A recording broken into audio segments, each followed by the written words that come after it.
Ia mempunyai kuasa. Aku atau ayatnya aku berkuasa untuk laksanakan.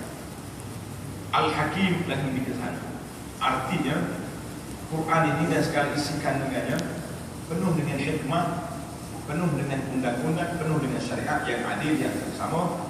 Jangan ada orang kepala sengit mari mengatakan undang-undang Al-Quran tidak adil. Kalau tak adil bukan kita yang, bukan Quran yang tak adil, kita yang tak faham. Inna anzalna ilaikal kitaba bil haqq fa'budillaha mukhlishan lahu din.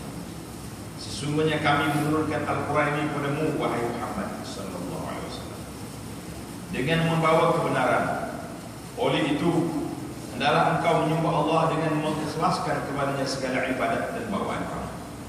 Jadi segala din, segala pegangan hidup kita, segala peraturan perjalanan hidup kita, biarlah ikhlas, artinya tunduk kepada Allah Azza wa Jalla, tunduk kepada Allah dalam semua perkara.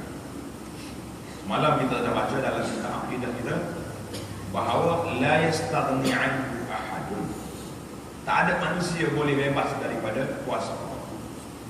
Tak ada siapa mana bebas. Kalau ada orang dakwa dia bebas, jawab dia dakwa sajalah. Macam orang panggil kancing ni atas pusu, dia berok ke jaga toko, dia kata semua dia berlaku. Walau pusu. Jadi manusia hari ini pun dia dakwa dia kuat, walhal tidak ada kekuatan dari manusia, yang ada kekuatan Allah Azza wa Jalla yang Maha Berkuasa. Ala lillahi dinul khalis. Ingatlah, hak yang wajib dipersembahkan kepada Allah ialah segala ibadat dan bawaan yang suci bersih dari segala rupa syirik. Jadi hak Allah Ta'ala, ibadat yang kita nak buat ni ibadat yang bersih, yang suci dari segala bentuk syirik dan juga maksiat. Dan orang-orang musyrik yang mengambil selain dari Allah untuk menjadi pemimpin dan penolong sambil berkata, dia kata apa? Ma na'buduhum illa liyuqarribuna ila Allahi zulfa.